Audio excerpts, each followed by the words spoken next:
Late one night at a university building, security guard Jill stealthily sneaks into a lab. With the help of a friend disabling the camera, she steals expired medication from the bin.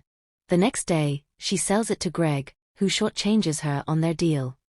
Jill heads to her mother-in-law Doris's house to pick up her children, Matilda and Noah.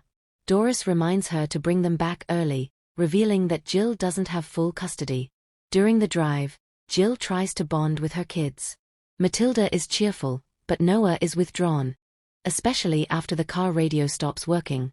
Suddenly, a car veers out of control, forcing Jill to swerve.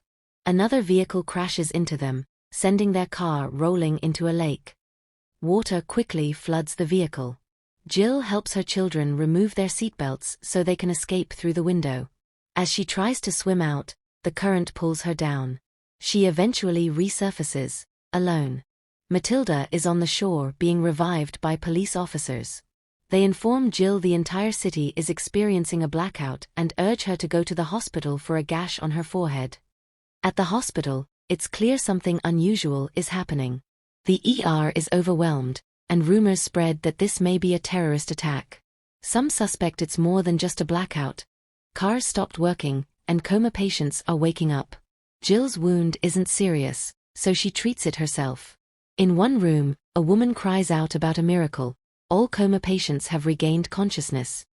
Back at Doris's house, they discover phones are down and stores no longer accept credit cards. All of Jill's cash was lost in the lake. With no other options, Doris lets Jill and the kids stay overnight. Unable to sleep, Jill looks through photos of her late husband. Doris joins her, and they talk about sleep and addiction. Jill is in recovery and avoids sleep medication. That night, Jill checks on Matilda and finds Noah awake. They watch what appears to be shooting stars but realize they're satellites. On her way to work the next morning, Jill sees that no one can sleep. People are aimlessly wandering the streets. She runs into Greg, who offers to pay double for more medication. Everyone is desperate for something, anything, to help them rest. At the university, Jill finds the campus deserted. After her shift, she returns to the lab but is suddenly surrounded by armed soldiers. She claims she's a former corporal, buying herself time. Dr. Murphy appears, disappointed to catch Jill stealing meds. The soldiers and scientists reveal they've turned the lab into a research hub. Since the power outage, no one has been able to sleep. Murphy invites Jill to join their team, but she declines. Murphy gives Brian the hub's address and asks him to bring Jill's family. Brian warns that sleeplessness will soon lead to hallucinations, motor failure, and death. Only one person has been able to sleep. She's being studied at the hub. Jill mentions Matilda was asleep earlier, prompting concern that she may have died. Jill races back to Doris's, but only finds Noah. Doris took Matilda to church. Jill prepares to leave, but Brian intercepts them. He insists Matilda must be brought to the hub. Jill refuses. As they flee through a town devolving into chaos, they come across the sheriff's body. Jill explains to Noah that sleep deprivation is driving people mad. At church, Doris and the pastor see Matilda as a symbol of hope. When Matilda falls asleep again, the pastor declares her a miracle.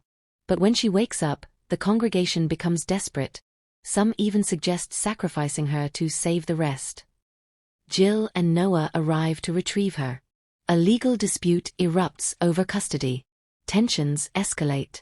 Brian warns the crowd about deteriorating mental health, but the pastor opposes sending Matilda to a lab. When Brian threatens to return with the military, a panicked cop shoots him. As the mob turns violent, Doris sneaks Matilda out. Jill finds her hiding upstairs, and they all escape into the forest. Noah suggests going to the hub, arguing Matilda will be alone if everyone else dies. Jill reluctantly agrees.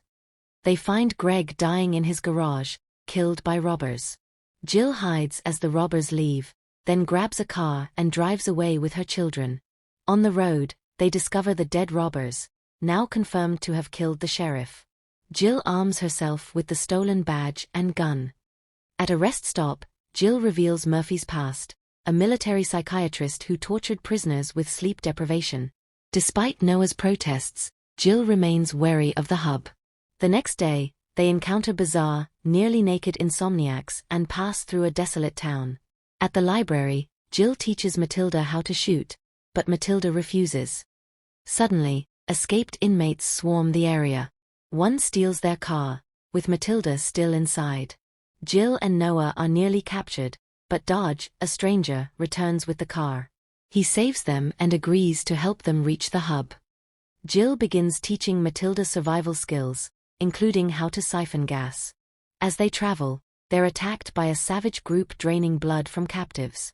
Jill and the kids fight to escape, with Noah stabbing one assailant with a screwdriver.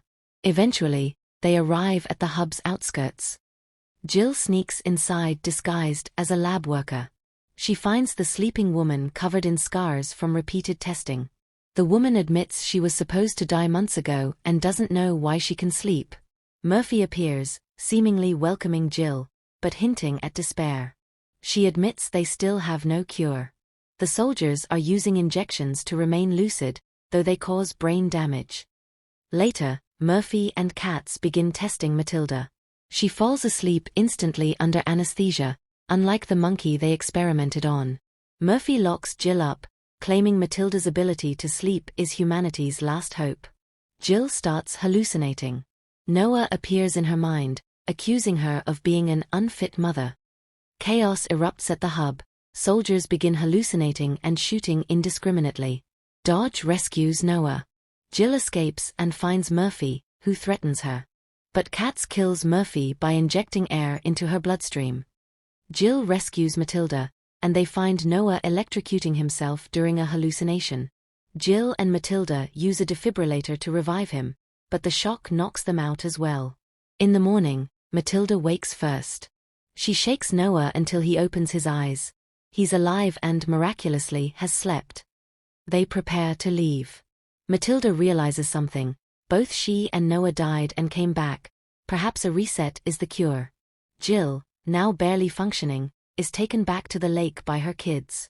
They hold her underwater until she flatlines, then perform CPR.